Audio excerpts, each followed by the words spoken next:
Fala pessoal, tá começando mais um Conversa de Dono. Meu nome é Juliano Franco, sou proprietário da Ecosys Marketing Digital e esse daqui é um podcast dedicado para o empreendedor, a empresária, o empreendedorismo local. Hoje eu tenho convidado Ricardo Kogo, ele que é proprietário do Vintage Bar, porto-alegrense, torce para o Imortal e veio para Lages em 2015 para empreender. Hoje tem um local no centro da cidade e já ao longo de todos esses anos carrega uma história super bacana. Então vem junto conosco, fica aí com a nossa vinheta que já vem o Ricardo Kogo.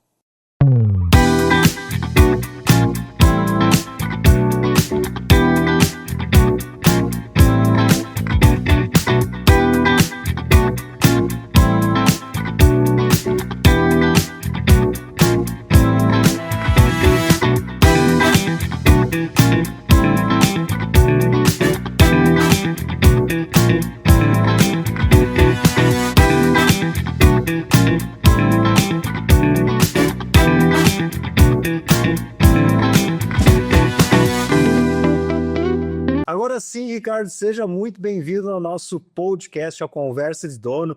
Antes de eu começar as perguntas aqui, eu vou pedir para você aí, quem que é o Ricardo atrás do balcão do Vintage Bar? Conte para nós um pouco, uma apresentação mais pessoal sua aí, para quem está nos assistindo também conhecer um pouco você. Sim.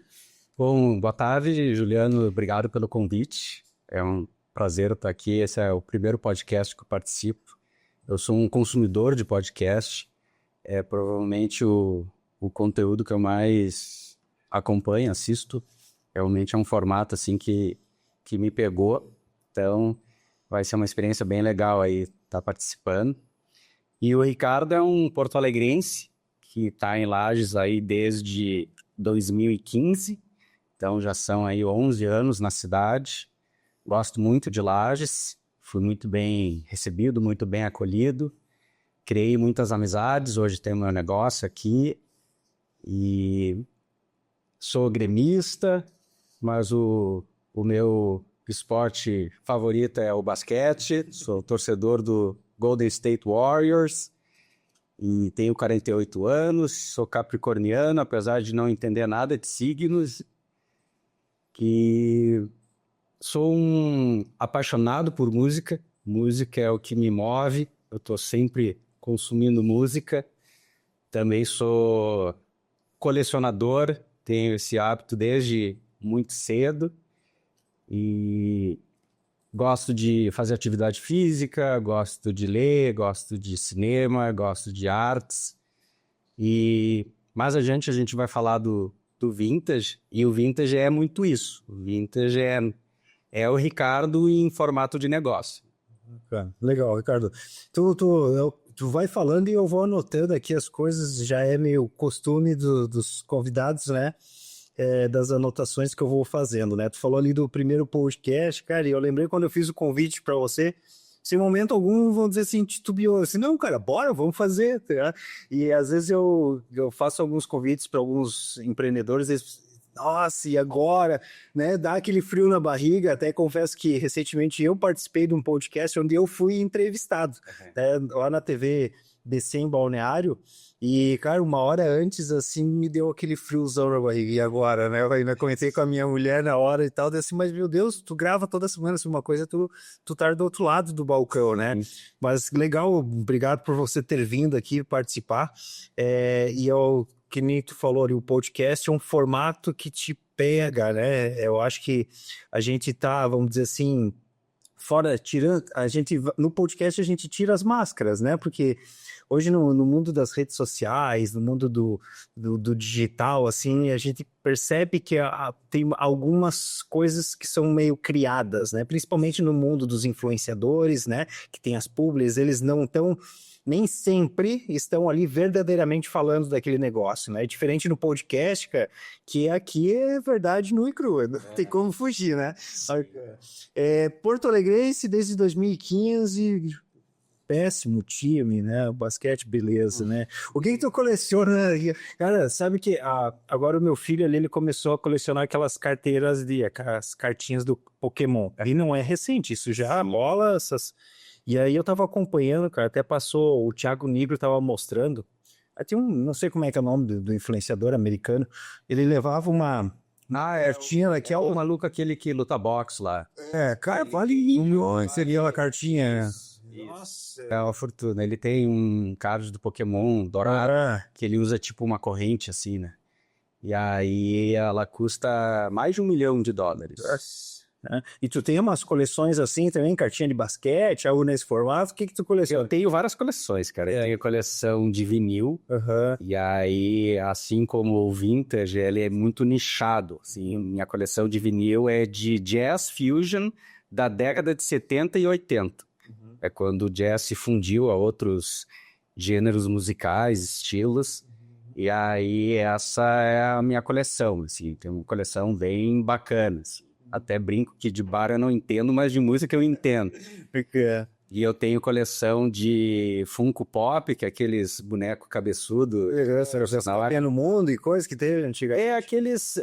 na realidade, eles são os maiores, assim, da Funko, né? Que tem de personagem, de músicos. Eu tenho coleção de carrinho da Hot Wheels. Cara, é isso que eu ia comentar. Eu comecei agora com o Biel tem dos Pokémon, e agora eu comecei do Hot Wheels. Cara, eu abro o meu Instagram, é só videozinho de Hot Wheels, que daí o algoritmo começa a te entregar, né? E aí aqueles carrinhos que a gente conseguiu um raro ali, que nem abriu uma caixinha. Atrás tem o selinho do... Deixaram no blister. Deixamos fechadinho ali, porque eu acredito que daqui uns anos vai valer a grana aqui, sabe? Sim. Mas eu já colecionei bastante coisa. Quando eu era mais jovem ali, cara... Hoje, se um jovem for fazer coleção de latinha de cerveja, tu chegou a colecionar? Colecionei. Latinha de cerveja. Eu tinha coleção de carteira de cigarro. Você teve carteira de cigarro? Cigarro não, mas eu tinha de aquelas caixinhas de fósforo, que ela era dobradinha. Isso. E depois eu tive coleção de chaveiros. Também tive. De canetas. Tive lápis também. Tinha 3 caixas de camisa cheia de caneta. E na época dos ping-pong, né, eu jogava bafo, então, né, eu lembro que tinha as figurinhas do Guinness Book, coisa lá das figurinhas, né, então, cara, eu colecionei bastante coisa, né? Hoje eu coleciono memórias, eu tenho mais objetos, mas tô junto com o Biel aí, numas coleções junto com ele agora do Pokémon e dos Hot Wheels. Cara, você falou ali que, né, o vintage é muito a tua cara hoje, né? De onde que vem e quais são as experiências da tua vida que mais te moldaram, assim? Você tá desde 2015 aqui em Lages, claro que você já tem, vamos dizer assim, você já é meio que um piá lagiano, né? É um faca na bota, né? Mas quais experiências, assim, como a gente comentou agora aqui na questão da nossa juventude e infância, que tu lembra, trazem na tua memória, que te moldaram até hoje, assim? Bom, eu a vida inteira trabalhei na iniciativa privada. Então, trabalhei como empregado até vir a Lages. O motivo da minha vinda a Lages em 2015 é que na época eu namorava, aí eu casei e a minha esposa, que veio a ser minha esposa, ela passou num concurso para vir trabalhar em Lages. Então, o motivo da minha vinda a Lages foi para acompanhá-la. E aí, quando eu vim a Lages, eu preferi constituir uma empresa a procurar emprego, porque eu estava saindo de uma capital, ia para uma cidade de médio porte, e pensei que aqui eu teria mais dificuldade de encontrar trabalhos na minha área e, sei lá, com o mesmo nível de financeiro, né, de uma capital. Aí eu constituí um CNPJ, uma pessoa jurídica. E inicialmente eu trabalhei como palestrante na área de atendimento e vendas, daí eu fechei uma parceria com a FCDL, que é a Federação da Câmara de Dirigentes Lojistas, lá de Florianópolis, e eu organizei eventos de capacitação aqui em Lages, via licitação, então eu venci algumas licitações, organizei eventos para a área da saúde, e eu tinha uma parceria com uma empresa de Porto Alegre, que eu conheci de um trabalho que eu tive lá na área de franchise, então prestava consultoria na área de franchise. Então eu trabalhava como profissional autônomo. E fiz isso por um tempo, se eu não me engano, uns 2 anos pelo menos. E foi bacana, assim, até não posso reclamar, mas o que acontece é que eu ficava, às vezes, muito tempo sem trabalho, e isso me incomodava. Então, assim, de um job para o outro, às vezes eu ficava, sei lá, uma semana sem atividade, e aí eu ficava muito entediado.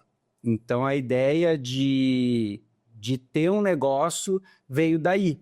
Porque a minha família, ela não é uma família que veio do comércio. Não tenho na família, né, os meus pais ou as minhas irmãs, nenhum é empresário ou foi empresário.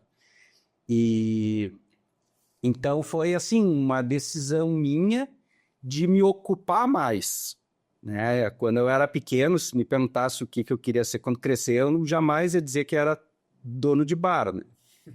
Então, quando eu decidi ter um negócio, eu comecei a pensar, tá, mas o que negócio eu gostaria de ter? Né? Alguma coisa que me desse satisfação pessoal, assim, de eu vender ou prestar um serviço que eu gostasse e que também me desse retorno. Como eu sou muito ligado à música, naturalmente eu pensei até em ter uma loja de discos, mas eu ia morrer de fome se eu abrisse uma loja de disco de vinil em Lages, né? Nessa época, né? Hoje até o vinil já tá em alta, mas igual assim, é muito nichado, né? E aí eu comecei a pensar em negócios que eu poderia trazer todas as minhas experiências profissionais e o meu jeito de ser. E aí eu acabei decidindo, então, abrir um bar. E o curioso, Juliana, é que na faculdade, o meu trabalho de conclusão, eu nunca imaginei que eu ia trabalhar na noite, como empresário da noite, né? Mas o meu trabalho de conclusão é um nome longo porque ele precisava ser longo para explicar o que o trabalho era. Mas era a importância da definição de público-cliente em organizações de entretenimento noturno. Então, assim, é curioso, assim, que o meu trabalho de conclusão de faculdade foi sobre casas noturnas, né? Que às vezes quando a gente fala casa noturna, a galera já acha que é prostituição, né? Que é zona. Mas nessa época eu nem imaginava ter bar, não era uma coisa que eu almejava, né? Então, o empreendedorismo, ele entrou na minha vida meio que por acaso, assim, não foi uma coisa planejada. E aí é legal compartilhar aí com o público que quando eu decidi que viria a Lages, isso em 2014, e já estava trabalhando com a ideia de que eu passaria a ser profissional autônomo, eu fiz um curso que é bastante conhecido, que eu recomendo, que é o Empretec. Eu não sei se tem aqui em Lages. Tem, eu já fiz o Empretec. Já fizeste? Bom, é um curso assim, tipo treinamento do BOP, né? Não sei se contigo foi assim também, né? Uhum. E aí, esse curso ele serviu para eu descobrir que eu sou um empreendedor conservador. Então, porque daí tem vários tipos, né, de perfil de empreendedor. Tem os mais ousados, que são aqueles assim que vão com tudo, às vezes sem nada, e tem os mais conservadores, que não querem dar o passo marca pé. Então, ali eu tive a certeza de algo que eu já imaginava, de que eu era mais conservador. Então, se um dia eu viesse a ter um negócio, ele teria que ser um negócio que eu tivesse controle e tivesse mais garantias do que dúvidas. Então, isso é bem importante, assim, é a gente saber como é que a gente é para saber onde é que a gente vai se meter. O Empretec é bem, bem bacana, né? Ele suba a alma ali naqueles dias. Tem os Startup Weekend também, não sei se tu já participou. Não, meio parecido. Tu entra lá na quinta-feira à noite, achando mil maravilhas, energético, aquele tudo colorido, luzes de neon e tal. Sim. Rapaz do céu, dali tu não sai mais. Sim. Tu entra madrugada dentro e vai sair lá de dentro no domingo com a olheira aqui assim, ó, mais uma empresa formada em 3 dias. É bem legal, assim, também tem uma pegada bacana. E a questão quando tu falou dos discos ali, eu lembrei do Clóvis, do Sebo Marechal, né? Ele veio aqui, ele contou um pouco a história dele e como ele se reinventou, né? Sim. sebo hoje, se a gente pensar, né, o sebo antigamente, tu ia lá comprar revista, disco, né, hoje o sebo é totalmente reinventado, né, então se não se reinventa, tu falou, hoje viver só do disco é muito difícil, até porque é caro o vinil, né? É caro. Ah, não, meu Deus, esse tempo eu tava olhando uns vídeos, porque daí para eles terem, vamos dizer, né, não sei por quê, então eu acredito que como o mercado hoje é menor, aí se encareceu muito também. Sim. Ou não sei se a nossa tecnologia hoje encareceu produzir um disco de vinil, mas cara, é quase R$ 1.000 um disco hoje. É assim até exagerado. Eu acho que porque eles vão mais na dor do cara que gosta, né, é mais... Ele não é tão, vamos dizer assim, numa tiragem de lote, né, na quantidade, né, mas é aquele cara mais específico mesmo, talvez. Eu tive a sorte de quando eu comecei a colecionar vinil, era uma época que o vinil ainda não tinha voltado. Então, assim, as lojas tinham bastante material e os preços eram bem acessíveis. Aí depois é que começaram, né, assim, voltou à moda, começaram a produzir, a fabricar novamente vinil no Brasil e novos toca-discos. Aí tudo inflacionou, né? Então eu consegui montar minha coleção antes de ela inflacionar, né? Lá na casa do meu sogro, cara, ele tem não vou lembrar o nome agora, mas é, tipo, porque ele é envolvido com música e tal também. Ah, mas é um monstro, assim, de um toca, uns vinilzão lá top, assim, né? Vamos passar para o bloco 2 aqui, que é a parte mais de formação sua, para que a gente possa conhecer também essa questão da formação. A gente já viu ali a tua transição de 2014 para 2015, foi a transição do CLT para o empreender, né? E agora é a questão da formação. Qual que é a tua formação, né? E se ela contribuiu para a tua atuação, né, como empreendedor, porque muitos convidados, quando eu chego na parte de formação e eles sentem uma dor assim na questão de vincular o que eles receberam em sala de aula e a prática mesmo do empreender, né? Eu tenho formação, por exemplo, uma das minhas formações em administração. E te digo assim que, sei lá, 25, 30% do que eu aprendi em sala de aula hoje eu aplico dentro do meu negócio, né? Porque o dia a dia, hoje de manhã ainda fiz a entrevista junto com a Larissa, uma empresa lá de Joinville, disse, bora então, eles vão montar a tua análise SWOT, que é a FOFA, né, as forças, né, daí ela, mas será que precisa isso? Então tem muita coisa que a gente faz, né, estuda na faculdade e muitas vezes a gente não aplica no nosso negócio, é super importante saber onde que a gente é bom, onde que a gente está falhando, né, e para você, qual que é a tua formação e o que que isso te contribui até hoje no teu negócio? Eu sou formado em comunicação social, com um bacharelado em relações públicas. E na época, dos cursos de comunicação, que era publicidade e propaganda, jornalismo e relações públicas, o único que exigia formação para tu exercer a atividade era o curso de relações públicas. Hoje eu acredito que o publicitário e o jornalista ele precisa ter o curso, mas por muito tempo não precisava, bastava tu ter experiência na área. Então, a minha ideia foi entrar nas relações públicas, porque daí eu estaria fazendo um curso que depois eu ia competir com pessoas que precisavam ter formação, né? Não com pessoas que atuavam como RP e só tinham a experiência. E se porventura acontecesse de eu me identificar mais com publicidade ou com jornalismo, eu trocaria, porque os 3 primeiros semestres as disciplinas eram comuns para os 3 cursos. E aí, no fim, eu acabei pegando gosto pelas relações públicas e me formei em RP. Isso em 2002. Eu entrei em 97 na faculdade. E depois disso, eu fiz um curso técnico em radiolocução. Porque como eu sou muito ligado em música, eu tive uma experiência de participar de um programa de rádio de jazz que tinha na FM Cultura, lá em Porto Alegre, que é uma rádio pública. E aí a experiência foi assim, eu me senti, né, realizado, assim, de estar compartilhando as músicas que eu ouvia e o conhecimento que eu tinha. E aí eu resolvi fazer um curso de radiolocução. Então eu sou técnico em radiolocução.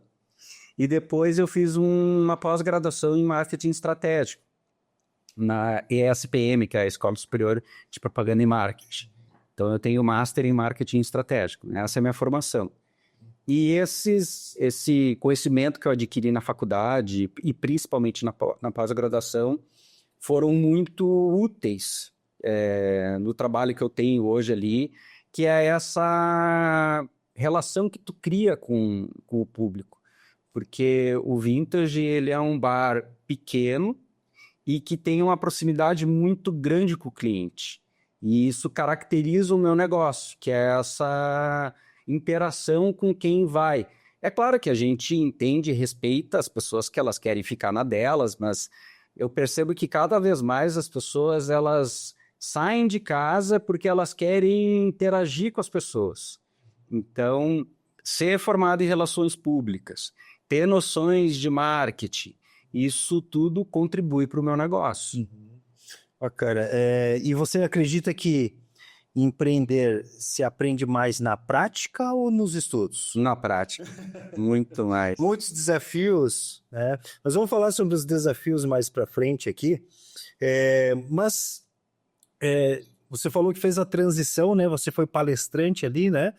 Quais outros negócios já passou antes de você ter o Vintage? Então, assim, o Vintage ele é meu primeiro e único negócio. Então, eu não tive nenhum negócio antes e até o momento o Vintage é o único. E na iniciativa privada, eu tive a oportunidade de trabalhar com telefonia móvel. Então, eu já trabalhei para a Nokia, que já foi um gigante da telefonia. Nem existe mais, até onde eu sei. Você vendia planos ou vendia painel? Não, eu comecei como assistente de merchandising. Então, eu positivava pontos de venda, que era levar material de merchandising no varejo, agentes autorizados, lojas próprias. E aí, depois, eu comecei a dar treinamento de produto.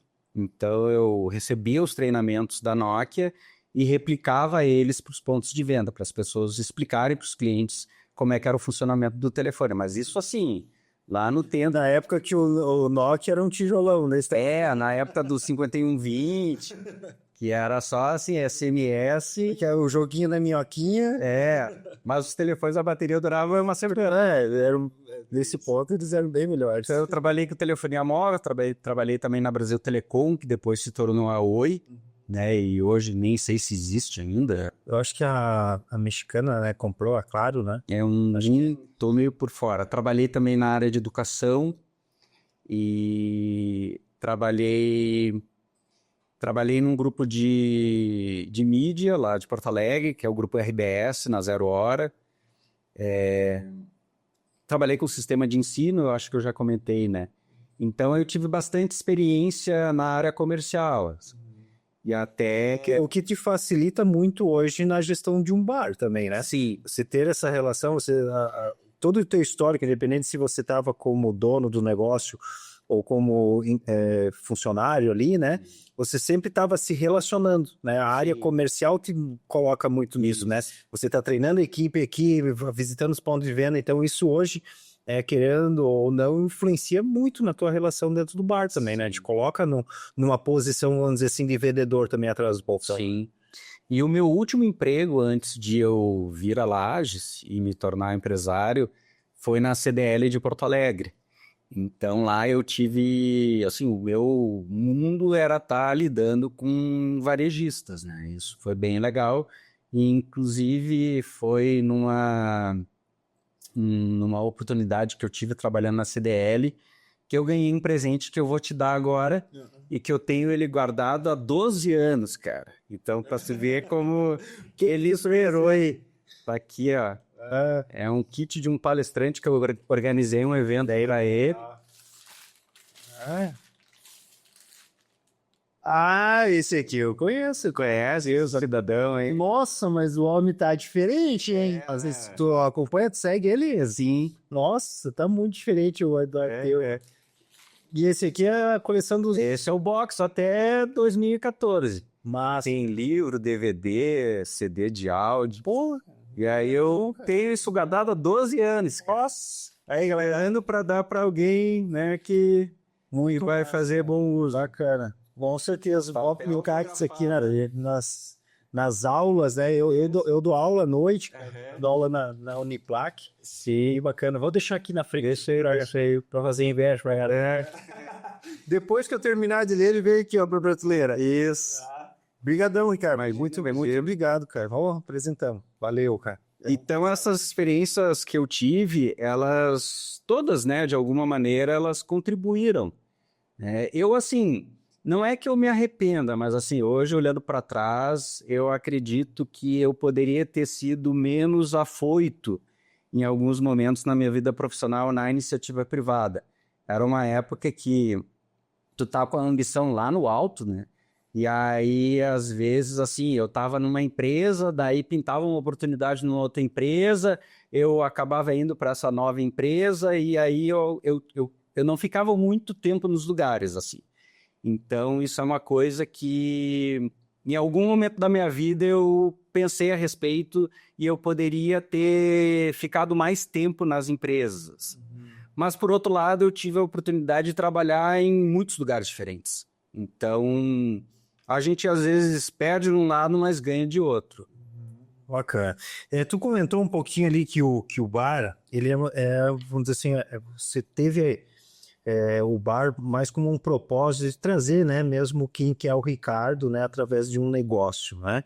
E é aí onde nasce a ideia do Vintage, em 2014. Isso. Quando você chegou em Lages, então você já veio com essa ideia aqui. Na realidade, a ideia do Vintage veio um pouco depois. Então, final de 2014, início de 2015, eu vim para Lages, daí eu criei meu CNPJ, trabalhei ali como profissional autônomo por um tempo, e aí, como teve essa questão, né, de eu ficar períodos, assim, sem nenhum trabalho, e isso me incomodava, me deixava entediado, foi aí que eu decidi, então, ter um negócio para me ocupar mais, né? Aí, nesse meio tempo, eu tive uma experiência de morar fora. Eu fui para a Austrália e lá eu trabalhei com um amigo de infância que tem uma empresa lá. E aí, quando eu voltei, em 2018, eu voltei decidido a abrir um negócio. E aí, em julho de 2018, eu abri o Vintage. Bacana, legal. O que a gente sabe que tem essa questão da proximidade, né? Mas o que diferencia hoje o Vintage no mercado aí, né, de bares e tudo mais? O que faz vamos dizer assim, por que o público escolhe ir no Vintage? Eu acredito, Juliano, que é em função de ele ter uma proposta muito bem definida. Ele é um bar que ele é nichado, então a gente está aberto para quem quiser conhecer o Vintage, mas ele acaba atraindo um público mais adulto, um público que gosta de conversar, de interagir, de falar sobre música, falar sobre cinema. E a música, né, a trilha sonora do bar é basicamente músicas da década de 80. Então, isso tudo cria uma atmosfera, um ambiente, né, que atrai pessoas que têm afinidade com essa proposta. Galera, para quem está assistindo e não conhece o Vintage, ele fica na frente do Sicredi, bem do ladinho da catedral ali, você passou na frente da catedral, tem o Sicredi do outro lado da rua, anexo junto com o artesano, né? E é o café, né? Então tem o café artesano na esquina, do lado aqui é o bar Vintage. Vão lá visitar, um barzinho bem bacana. Vamos passar para o bloco 4, Ricardo, que é onde a gente vai falar um pouco agora da gestão em você, empreendedor, né?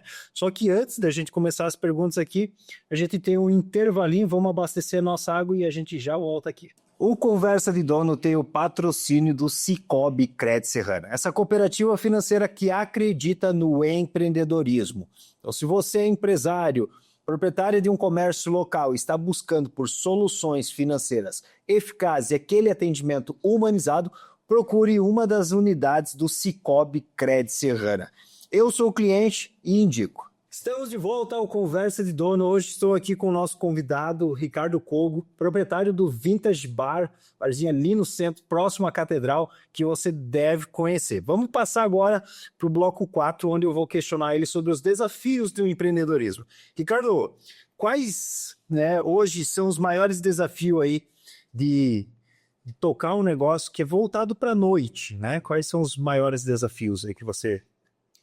Bom, Juliano, eu acredito que hoje o grande desafio é tu dar motivos para as pessoas saírem das suas casas para irem até o teu estabelecimento. Porque houve uma mudança de comportamento, né, no lazer e no entretenimento das pessoas. E até a questão das redes sociais, ela está dentro disso. Teve uma pandemia, né, que obrigou as pessoas a ficarem dentro das suas casas, então elas acabaram forçadamente, no começo, a ter que se entreter dentro de casa, e muitas transformaram as suas casas num espaço de lazer, de diversão. Então, eu até acredito que o meu principal concorrente nem são outros bares, mas é a casa das pessoas. Então, o grande desafio é tu dar motivo para elas saírem de casa para irem até o teu estabelecimento. Porque hoje a gente consegue tudo em casa. Então, tu não precisa sair de casa para passar um filme na TV, tu tem o streaming tu vai conseguir acessar a música que tu quiser, tu tem entrega de tudo.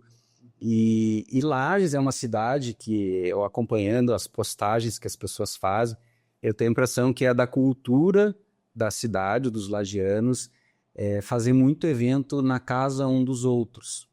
Então, o meu grande desafio é continuar sendo relevante a ponto das pessoas quererem sair do conforto das suas casas para irem até o bar. Estou falando aí, me traz muito sobre o Matheus e o Vitor, né? Eles têm aquela banda, não sei, talvez você conheça, a Onda Astral, Sim. que é aqui de Lages. Final de semana agora é o último show da banda, né? Não sei se foi por conta desse motivo e tal, mas eu vi que o Matheus e o Vitor, eles comentavam muito para nós, assim, aqui no escritório mesmo, ou às vezes em conversas fora, de que como baixou a demanda dele como banda, Aham. né? Tinham menos bares contratando eles, né? Eles não estavam fazendo show, não sei se foi por esse motivo que vai ter o último show agora, né? Sim. Mas eles também relatavam isso de como que as pessoas após a pandemia, elas deixaram de sair, né? E a pandemia, além dessa questão de ter dado esse boom, principalmente dos deliveries, que hoje você tem tudo em casa, ele impulsionou até os aplicativos de relacionamento, Sim. né? Esses Tinder da vinda, meu Deus do céu, ali na pandemia explodiu. Então, antes, né, na nossa época aí de adolescente, como é que a gente fazia? A gente tinha que ir pro barzinho, pra balada, né? Exato. Né? Dar uma flertada com a mina ali, chamar pro canto, dar aquela chavecada e tal, tentar pegar um telefone que na época era às vezes da casa e se pro pai não atender, né? Mas era ali na noite que geralmente acontecia isso. Sim. E hoje não, hoje o cara tá sentado lá assistindo Netflix e tá com o Tinder aqui, dando like, e às vezes cai pro Instagram e tudo mais, né? Então hoje mudou muito essa parte do comportamento, né? E eu me sinto afortunado de ter tido a oportunidade de viver uma infância na década de 80 e uma adolescência na década de 90. Então, eu consegui viver uma época analógica, né, e a chegada do digital. E na minha juventude, para conhecer gente, para ver gente, tu tinha que sair de casa. E isso é uma coisa que as gerações agora, elas só sabem porque contaram para elas não vão viver isso, porque isso ficou no passado. Mas eu acredito que ter vivido essa época me dá mais propriedade para ter um negócio onde as pessoas ainda buscam, né, lazer e entretenimento e conhecer pessoas, porque eu sei o que é o que se passa dentro do ambiente, né? O ser humano, né, as pessoas, elas são sociáveis, né? Sim. Aquela pessoa que mora sozinha e tal, né? A gente não foi feito, vamos dizer assim, para morar sozinho. Não. A gente é feito para se relacionar, para ter outras convivências, né?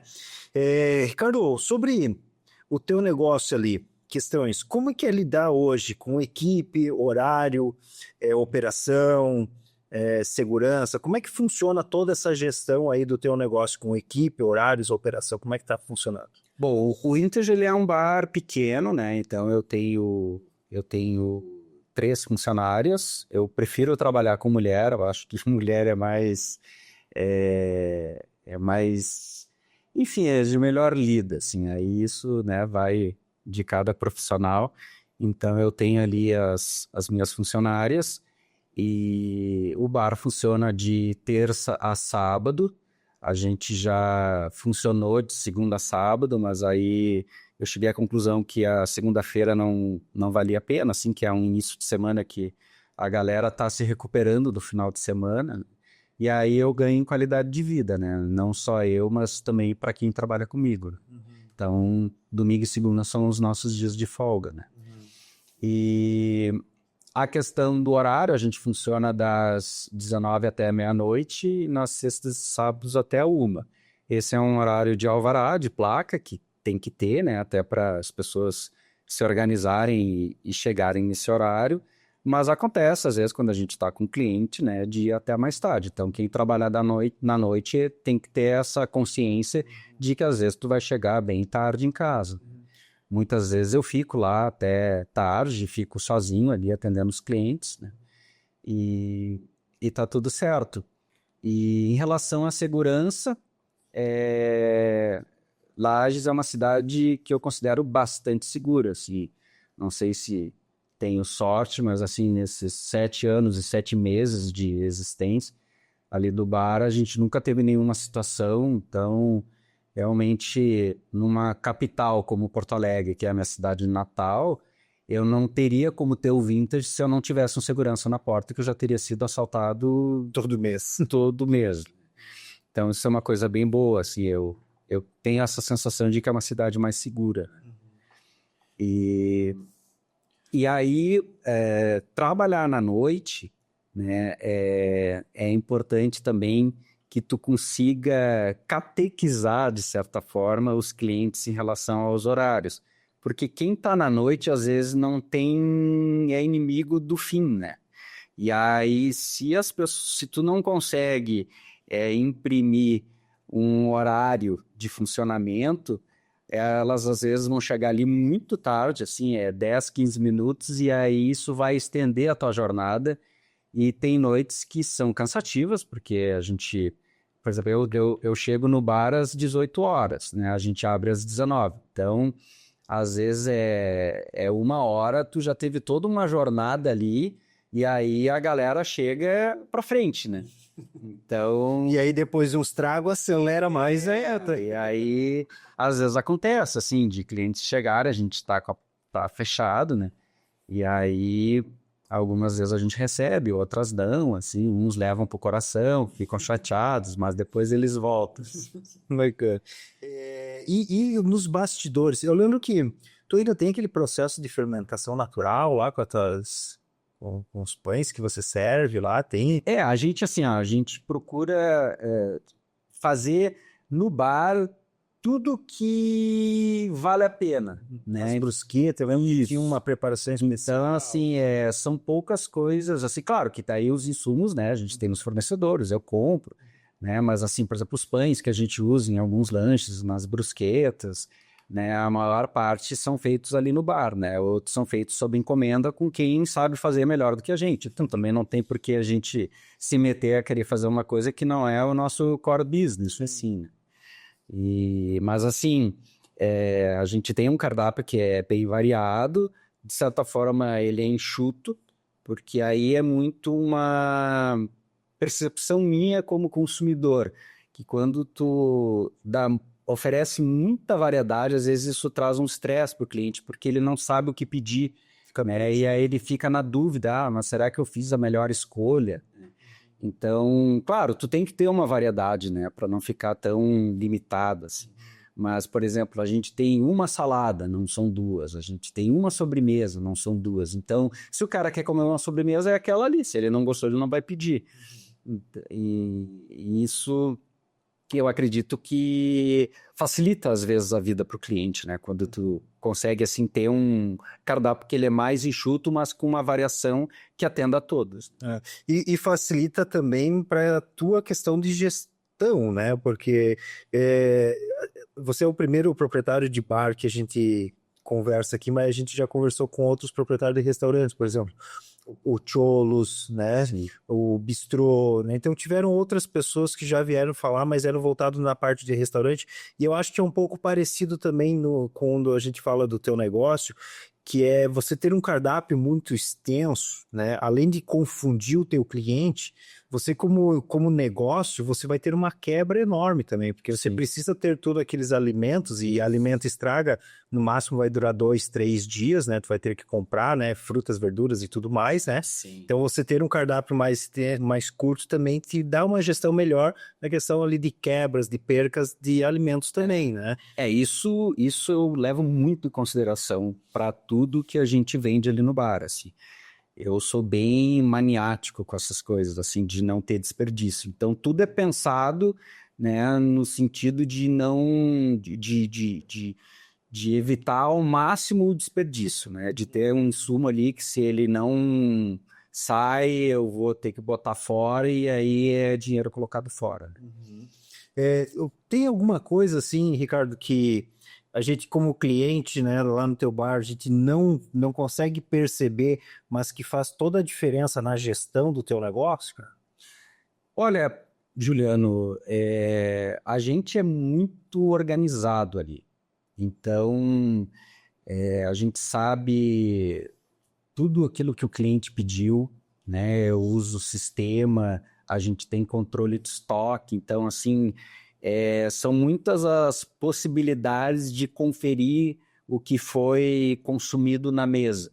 Porque pode acontecer, né, de haver algum tipo de falha nesse sentido, mas a gente tem uma gestão ali que consegue identificar e resolver isso a tempo. Então, é algo que os clientes não veem, não é algo que a gente fica vendendo como diferencial. Na realidade, eu nem considero isso um diferencial, mas é algo que a gente faz e que dá segurança para o cliente. Porque como a gente trabalha num negócio onde as pessoas, elas, no geral, estão consumindo álcool e elas vão ficar mais eufóricas e elas vão mudar os seus sentidos, assim, chega um dado momento que elas não têm mais controle sobre isso, mas a gente tem. E, e isso eu considero algo que as pessoas não veem e que a gente tem ali. Então, a maior parte dos clientes está ali, está tranquila, sabe que não vão ter que se preocupar em ficar conferindo ali para ver se está tudo certo, porque a gente já tem várias formas de conferir isso. Bacana. Nós vamos passar agora, Ricardo, para o bloco 5, que é o ping-pong de dono, e depois a gente vai para o bloco 6, onde a gente vai abordar ali a parte de dicas e conselhos para quem quer empreender. Mas antes disso, a gente tem um ping-pong de dono. Eu vou te mandar 5 da reta aqui, tu me responde de reto lá também. Tá bom, É o ping-pong daqui, tá? O bar daqui, tu bate de lá, tá? Sim. Para você empreender É acreditar em si. um erro que virou aprendizado. Eu acho que tu vai até achar meio engraçado, assim, mas um erro que serviu como aprendizado foi comigo mesmo, assim, nunca tente pegar um copo que tá caindo, porque ele quebra na tua mão, ele vai quebrar igual e ainda vai te cortar. Um hábito que faz parte da tua rotina. Todo final da noite eu confiro o faturamento da noite, então eu sei quanto eu vendi e quanto eu preciso vender no outro dia para manter a minha meta. O maior desafio em ter um bar. Continuar sendo relevante para o público, continuar mantendo a fidelidade dos clientes, né? E essa fidelidade ela é ampla, não é que quem vai no vintage só vai no vintage, mas é as pessoas elas terem uma ida mais recorrente. E uma palavra que define o vintage hoje? É a vibe do bar. Uhum. Bom, vamos passar aqui pro bloco 6, então, agora, para a gente estar. Estamos quase encerrando aí o nosso episódio, pessoal. Você que está acompanhando, chegou até o finalzinho aqui. Não esquece de dar o like, compartilha já esse vídeo aí para outros amigos, outros empreendedores que possam também, com certeza, vão se inspirar aqui na história aí do Ricardo. Quem sabe a gente tem outros bares, né? Vamos voltar essa conexão da galera, né? Saiam desses Tinder, aí essas caras. Viva uma vida real. Converso com pessoas. Ricardo, que conselho que você daria aí para quem sonha em abrir um bar ou trabalhar com eventos, trabalhar com a noite? Bom, primeiro é importante a pessoa saber que tipo de empreendedor ela é, né? Se ela tem mais sangue frio para investir num negócio, né, que muitas vezes é um sonho e que vai depender de que as coisas deem certo, né? Ou se ela tem um perfil mais conservador, que vai começar um negócio com mais certezas do que dúvidas. Então, o primeiro passo é a pessoa se conhecer nesse sentido. Eu acredito que existe um perfil que ele é mais seguro para quem trabalha na noite, que é o cara não ser tão loucão, assim, tipo, a pessoa que tem, assim, uma inclinação para querer viver a noite, ela tá mais propensa a cair na tentação da noite e isso se confundir com o negócio e ele acabar indo pro brejo, né? Então, eu tenho um jeito de ser que eu acredito que ele funciona bem para quem trabalha na noite, né? Por exemplo, eu sou um dono de bar que não bebe. Eu não tenho absolutamente nada contra a bebida, quero mais é que as pessoas bebam. Mas eu não bebo porque eu não gosto de beber.